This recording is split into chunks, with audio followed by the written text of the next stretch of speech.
Hi, Annie. Good morning and good evening to all those watching us from different parts of the continent. Annie, I'm so happy to meet you online and to finally be able to talk to you about all things visual merchandising. So let's start by a little introduction about yourself. What do you do and what does VMID do? Sure. So thank you for having me. I am based in Toronto, Canada, and I am the founder of a visual merchandising agency that caters to small businesses. So basically, we're like a go-to VM resource for businesses, no matter what their size is. So that way we can offer consulting, staff training, space design, space planning, sourcing, hands-on merchandising and installations as well. So we can help somebody with as small as a little table space who doesn't know what to do with their table in a marketplace. Or we've also helped with much larger projects such as new store openings and mass multiple vendors at large scale markets. For example, the Toronto Christmas market in the Distillery District, where there were about 15 booths, and we did everything A to Z from the consulting, designing, sourcing, installation, and the merchandising for the interior of the cabins. So we can go small or big, but we do try to customize our services for the small businesses.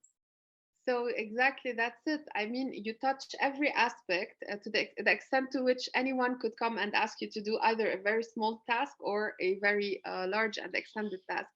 And would you have a preference normally to kinds of brands related to industries such as the fashion industry, or when we talk about visual merchandising, it could be applied to any type of brand at any industry level? For sure. I think a lot of people think that it's usually fashion related, but I find the projects are very rarely actually fashion related. And for the most part, I would say more kind of home and gift sort of sectors would be approaching us. Although we've helped with everything from glass straws to apparel and home goods, menswear, even an adult store, everything you can imagine has come our way. And I think a part of that is because we do work a lot with the marketplaces as well. So you can imagine that these vendors, they are artisans, they're makers, and their products are very unique. So I can say that we've touched base on every possible product. But when it comes to my preferences, I don't know that there's a preference. I do like hard goods because I think that there's more versatility with what you can do with smaller hard goods. But I do love working with the makers at marketplaces. You can see the impact so dramatically, and the appreciation is definitely there. And you're collaborating with a fellow small business owner. So the feeling is a lot more fulfilling typically. So, if we put it that way, we could categorize visual merchandising practices between larger or more established brands and smaller brands. And the dynamic actually of visual merchandising processes would be very much different. Maybe in larger brands, we work on procedures and we develop booklets, and then we go and standardize the process. But working with smaller brands and merchants requires a different dynamic. So, what are the things that you generally need to know before you start curating your project, your VM project? What do I need to know, or what does the client need to know? What What do we you need need to to know? know, yeah, from the Yeah. client actually. So first I ask what kind of project they're looking to do. So is it a revamp? They just want to make their existing space more optimal, making it sell better, making it look more professional? Or is there a certain event that they're targeting or a certain holiday? For example, the market vendors very often are just overwhelmed with the idea of being in such a place with high standards and being competitive with their fellow vendors. So for them, it's basically helping them look as professional as possible. And then for the new store openings, of course, we're working with specific timelines, or sometimes there's shows and events, so the showrooms have to be up to par. So when I'm working with them, I do want to know what their store points are, if there are any things that aren't selling as well, if they want to push anything in particular. And Mhm. something that is very helpful is knowing who their competitors are, because even if I think I know, it's very revealing when I hear who they say their competitors are, because it makes me realize the standard that they are weighing themselves. Yeah. And Okay. very often that's a little bit out of reach, but at least I know who they want to be equal to when I have Yeah, or partner. the direction that they would like to embark in. Interesting. And when we're talking to smaller designers, I believe that there are always budget-related issues. The extent to which smaller brands would be ready to put in money and investment in visual merchandising might be a critical topic. What can you say about budgeting visual merchandising projects for smaller brands? So first, when I find out what they need it for, I tell them the full package that I think that they need. So even if I have a larger package, if there are some items on there that I really don't feel that they need, I'm not even going to suggest it to them, because if Mhm. I'm small business friendly, I need to really put myself in their shoes. And I tell them, you know what, you already have such strong branding. You don't need the concept board portion, for example. So if I'm very honest that way, and then I present it to them, and I always tell them this is editable, meaning if you feel you don't want certain items, that's fine. The only thing I would say you can't do without is like the initial consultation. Of course, I need to get to know you more before I do the rest, but it's customizable. And I tell them if there's a certain amount you want to decrease, for example, I'd like to knock off $500, then I would, and but you're not sure from where, I would tell you what I would prioritize if I was in your shoes. I find for Okay. the most part, they agree with what I've presented because I'm mindful of what they need, but there are certain ways of going around it. So the smallest thing I can offer, the most budget friendly, most bang for your buck, is the consulting, of course, because I'm basically giving away the knowledge and telling you how you can do it yourself. They can also Exactly. invest in staff training, because of course, it's a huge time saver if you have a freelancer come in and set up your stores weekly, monthly. Of course, it's going to look amazing. But once they're gone, if the staff doesn't know how to maintain it, then those labor hours will have gone to waste, and that's kind of a shame. So I do recommend things like that too, or creating guidelines so that they know how to maintain it in between. I find the larger the company is, the more they need the hands-on merchandising or sourcing, because they don't have time. They have more money than time, so they'd rather do that. While the smaller clients would rather handle it themselves so that they can save, but they just say, tell me what you think, and then I will do it myself. I will make everything myself. You need a custom table, I know somebody for that. Yeah, yeah, yeah, yeah. So we're down to actually an essence related to that business. This essence is the consultancy, the know-how,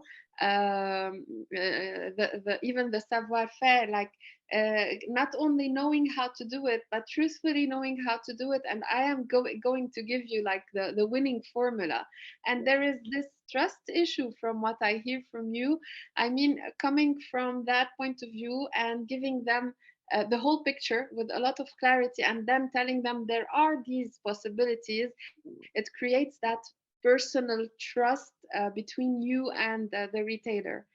And Annie, lately, correct me if I'm wrong, we're seeing more entrepreneurs developing their own businesses, their own products. I mean, there is a huge wave of people embarking on retail businesses on their own.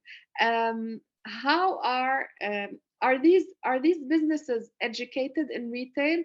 Do they all need services related to visual merchandising? Hmm. That's a really great question. I think that the biggest learning you can possibly have is with real life experience. So I Hmm. think when you're an entrepreneur, you have a lot more pressure for it to work out because you're relying on it for your living, of course. So I find entrepreneurs are very clever and pick up on skills that they need, but it's very important to identify where you need extra help. So I can say for myself, I don't enjoy social media and marketing. I don't, nor am I good at it. So I know that that's where I need help. And that's something that I would outsource, because I would rather work on visual merchandising than that part of my business. So I think it's really important to identify where you do need help and explore what potential services are, knowing that you have to be very mindful with the budget that you have. So with visual merchandising, even speaking with my clients, there are some that by nature, just by doing their work, have picked up on a lot of things that work for them in visual merchandising. And there's so Mm. much that they've learned. But some of Yeah. them don't really understand because it's really hard to see from a customer's standpoint. They're looking at it from their own standpoint. And at the very least, even with the clients that are really good and understand visual merchandising, they do still reach out because it helps having a fresh set of eyes. Mm. One, a fresh set of eyes. And secondly, because of course I'm not working with only one business, I'm working with many businesses. So I can also give input based on comparing everybody with each other. I know what happens to work with somebody else, and it is fresh to me. So I can tell them both as a customer seeing their products for the first time and as somebody who's talked to so many Yeah. businesses from the inside, then I Yeah. can give them new perspectives. And if they're coming to me, they're very open to suggestions. They've already opened up themselves to the possibility that they're paying me to critique them. I'm very mindful with how I critique them. I come from a background of, I was the national VM coordinator for Adidas, and a part of my job was training the in-store visual merchandisers. And I very well know the difference between saying something positively and saying something negatively and what that does with somebody's development. And Yes. Yes. even when you think you've said something positively, it could still be very disappointing when it's not what they want to hear. So I've gotten this experience and I'm very mindful with how I sugarcoat things so that they're not, their ego is not hurt, but they are paying me to be honest with them. Mm. So I can't not tell them opportunities. And Yeah. Yeah. sometimes it's the business owner who hires me, who really wants their business to do better. But then sometimes the store manager doesn't like the idea of change because it makes their life is going to be harder. But once they see the effect of merchandising, then they're a little bit more on board because they see that it is going to impact them positively as well, because of course they want their sales to pick up. Mm. Mm. Interesting. I see like that this personal work on being positively critical is not easy to do, but as you said, like we have to learn it, and sometimes to get the job done, you have to say what you have to say. But it's always interesting because when you were describing that issue, I was also remembering like my younger days working with VM and even confronted with different scenarios related to different contexts, even working with the same brand, what differences we might encounter every time in terms of people blocking you or not wanting because they are afraid of change, etc. So it's really, I mean, visual merchandising is an artistic job, but it's also a very human job because it involves that interaction with the team and with management as well. Um, I wanted to ask you actually about two important things related to VM. The first one, which is very design oriented, and the second one, which is very KPI or maybe profit oriented. So, how can you balance both? I mean, the first question you have asked your customers or client, let's say, was what is the objective of my intervention? What is the finality that we would like to see from this project? But then you have to mix up both and look at the best solution to make out a beautiful store and then a profitable store. So, how do you deal with that? That's a good question. So with my displays, I do try to have it very product oriented, meaning when you first get into visual merchandising, I think a lot of people get excited that they get to show their artistry in window displays, but it's not the place to show off your skill. It's just not, because they're hiring you for their business to do well. So rather than focusing on beautiful displays, they can be beautiful, but not in a way that it's overpowering the product that needs to be sold. So everything should go back to enticing the customer to get in a shopping mood and have a reason to walk in and want to shop those products. Not to say how much are those beautiful flowers or props, because nobody wants to pay you to show off your artwork, right? It's not the place to do so. So it is very Yeah. important to highlight that, and that could be with different visual elements. So one example being lighting or the accent colors that you use, whatever you do, drawing the eyes to the actual props. Another thing is, of course, making sure that that story is continued inside of the store too. So you can incorporate your artistry, but it's definitely important to know that no matter what you do, if it's not selling the product, it's not a success story. And sometimes it's hard to assess this because KPIs are one easy way to do so. But another way that VM is helping you win, that's not necessarily KPIs, is if you start noticing that there's a section of your store that customers are now noticing that they weren't noticing before because you made a shift to visual merchandising. That might not be captured in KPIs, but through your observation, you could see there's a change to how customers are shopping. Or another example is sometimes stores act as a showroom, and it's important where, I think during the pandemic, we quickly learned that the e-commerce is so important and nobody can survive without the online world. And we also quickly learned that people really miss the in-store shopping Yeah. experience. Yeah. So people can use stores to learn about the products and interact with them. And maybe they're not going to buy that very second, but it's on their mind and they might go and buy online. Maybe they want the interaction and they want to see more offerings online, or they just want to think about it, or they might go and buy it from another store that's more local to them. So as a whole, that helped your business, maybe not that store particularly. And this is where maybe the KPIs are not reflecting that, but it's important to consider all of these other ways that it's actually selling your brand, not just those particular products. Yeah. Okay, thank you. Actually, to add on to this important point, there is the idea of qualitative data collection in store, which, as you said, could be observed or also could be learned from talking to consumers who come to the store and suddenly express their content or being like absolutely not happy during their visit. And there's this issue related to an idea that you have evoked earlier called the shopping experience or having a positive shopping experience. Does this go also into the mindset of creating a store to deliver a positive shopping experience to consumers? For sure. And I find with visual merchandising, if it's not done well, it's very easy to spot that because you might walk in and right away think, oh, the store looks messy, or I can't walk around, it's so cluttered, or there's nothing here for me, even though there's many products there, or you don't feel motivated to walk in further. All of these things are visual merchandising misses, I would Mm, say. But mm, if visual merchandising is in place, you don't really notice it. You would take it for granted. Even for myself, there are certain stores that I love that I keep meaning to exit, but I see something in the corner of my eye and I need to go over there and see. And then, okay, now I'm going to leave, but I see something else at the other end. So those are tricks and ways that visual merchandising manipulates you to walk throughout the store. So it very much affects the customer experience, both with how shoppable it is, how inspiring it is, how much you want to stay in the store, and your navigation all the way around, which is influenced with the fixture layout.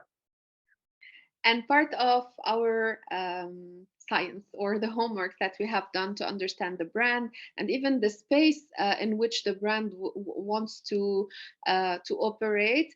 Um, to what extent you believe understanding the consumer is important, and to what extent do you believe consumer behavior should be observed closely uh, for you to develop the ideal, actually, visual merchandising tricks or applications to just like capture their attention for things to make sense to them, you know?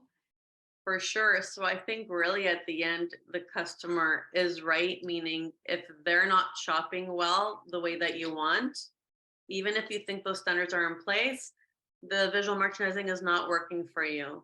Hmm. But at the same time, you can, if you have multiple locations, for example, in your larger brand, of course you don't want every store to come up with their own set of standards because then it's not a cohesive brand story. So this is very tricky, but it's a little bit of mix of both coming from the overarching mother brand mixed with what that particular store needs. So I remember, for example, another Adidas example is we had to think of, is it inline or is it outlet? If it's inline, is it sports or is it the fashion originals brand?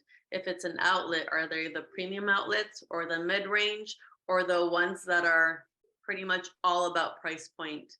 And this Hmm. set different visual merchandising standards, different ways of organizing the store, and sometimes when you dissect too much, it starts going against the brand campaign. So it is a very, very tricky balance of Yeah. maintaining the brand image while still catering it to the local neighborhoods. And I can't say there's an easy way to do it.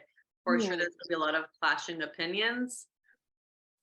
I mean, yeah, so you have to kind of balance both, but keeping in mind that you do have to maintain the brand image. And sometimes that means that that location isn't the right location for the brand if there's too much of a conflict between the Yeah. brand example and what you need to do for that particular neighborhood. Maybe it's just too much of a clash. You need to focus on where is your target market actually located. Right.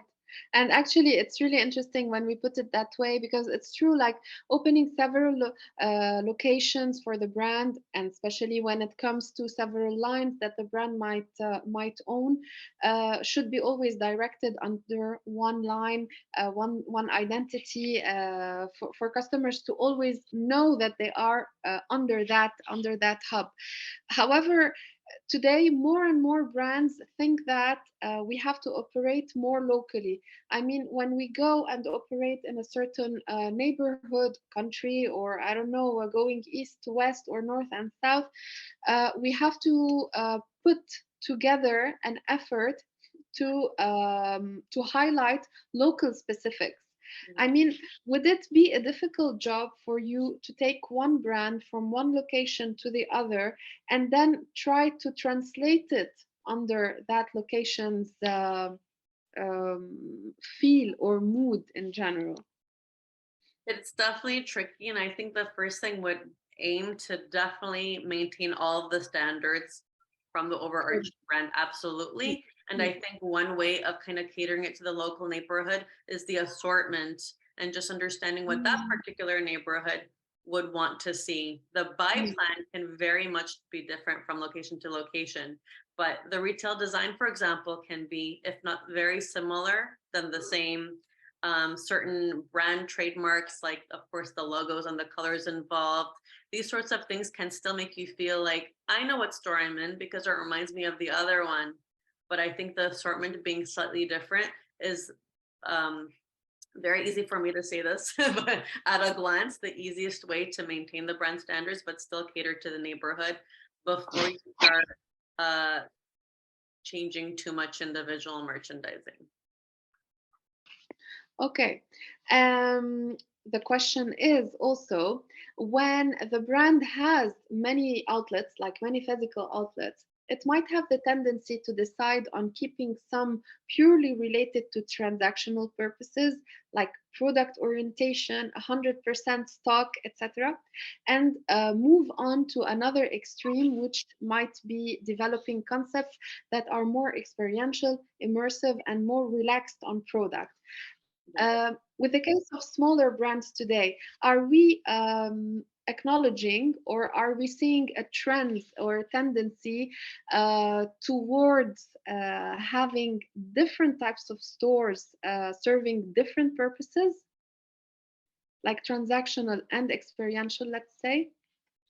What's the smaller brand? I find the smaller you are, the more you need to focus on having that showroom experience. If you have fewer locations and fewer retail spaces, I think it's a little bit, it doesn't really help to have those more value driven locations. So Mm-hmm. it degrades the brand when you really need to prioritize brand representation. So I think there's more opportunity in maybe having a portion of your store for those sales driven customers. And of course, have it like further in the back. Those types of customers are going to work a little bit harder to get to those sections. You don't need to make it super easy for them to buy things on major discount. So I think that for the smaller businesses, it's more important to have brand representation and let those guys, shop online or go to that small section of the store. But I wouldn't prioritize my real estate for smaller margins. Okay. Okay. A final question would be in that context today, are smaller brands opening like boutiques also investing in an online store to complete their transactions or actually to try to catch up on customers who cannot come and purchase from the store? Are you seeing that mix also between online and offline combinations for smaller brands? Absolutely. I think with the pandemic, everybody quickly came up with a great e-commerce plan because even when you can't afford physical stores, you very much need the online presence. And at the very least, if you are, let's say, you're so small that you're focusing on markets for your physical spaces, of course, you can't show every single item that you have because you're so limited on space. So that's when it's very important to curate the products that you're bringing to that particular market, that particular neighborhood, but your online store can act as a catalog where you have absolutely everything on there. So it's definitely very important to have both and kind of treat it like your catalog versus your showroom. Okay. And in light with today's events, we're seeing much more people concentrating their living habits, work space, and even with remote work to being around smaller communities, smaller maybe villages. It depends on the country, but we're back to small and shops that are like really next around us and around the corner. Which led us also to think about all of these shops that have been left for many years without any attention or attendance to any reinvention or refurbishment or anything that has to do with visual merchandising. So the last question would be to what extent you believe that visual merchandising will help or will assist like these smaller communities, smaller shops to reinvent the high street again, like the local high street again. I mean, it's a great opportunity to test different marketplaces and different locations.